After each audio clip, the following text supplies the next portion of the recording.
It's just as much a mental push as it is physical, just because you've got to mentally keep yourself in the game for 6 or 8 hours.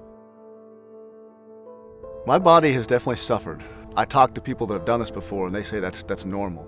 You won't feel good until literally the week before the race, or really right up to the race. Once you start tapering down, you just have to be used to being sore.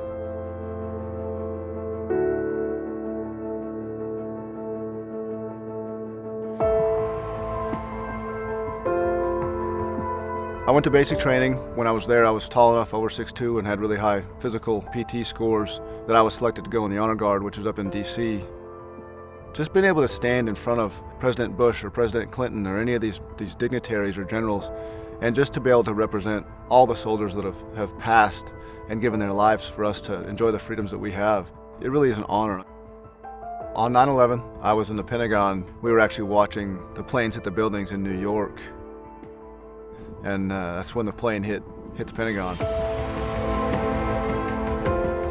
You know, you didn't have time to sit there and think about what had just happened.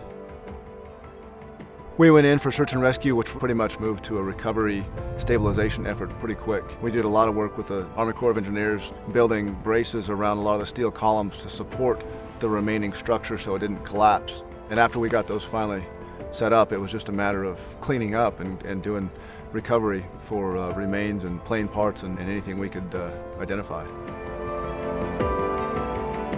Really, I had a breakdown, a lot of nightmares and such drastic and difficult memories. They don't go away. PTSD started to grasp on then. You know, I've seen death firsthand. It just rips away the security that you're used to as a human. Life is really precious, and it can be taken in an instant.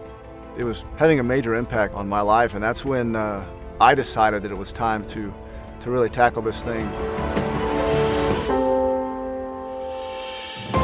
I give a lot of credit to Ironman and triathlon.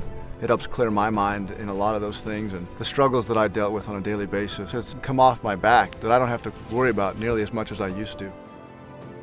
The Ironman part of it was a personal goal for me to find out what I was made of. When you get out there on the race day, it's just you against yourself. You're having to push yourself farther than you think you could go.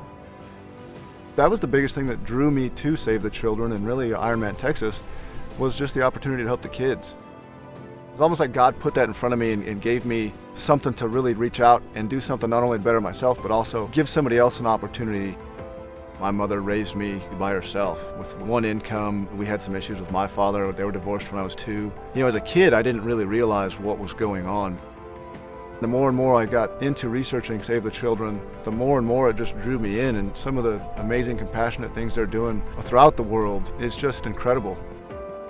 It's the ability of me to help them and maybe give that family a little bit more, and hopefully open up the door for one of those kids to go to school or to feel secure in their own bed and not have to worry about somebody coming in there and hurting them or their family. It just breaks my heart to see those kids go through those type of events and not have somebody there to stand up for them. I wouldn't be where I am if somebody hadn't helped me along the way.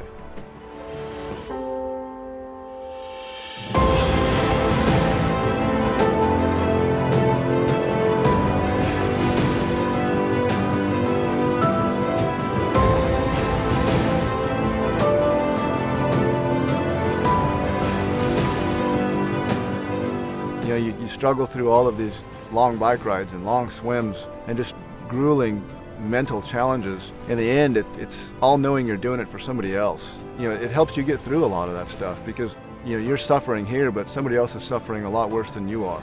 And they're suffering not by choice.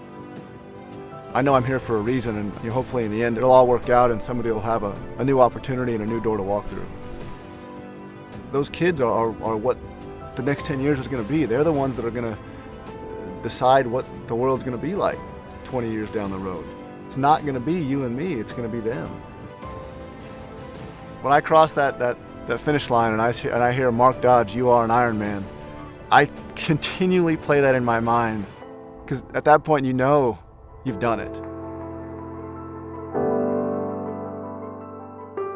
I'm so blessed to be able to do this. I hope somebody else picks up the torch where I've left off and they take this and they're able to use it.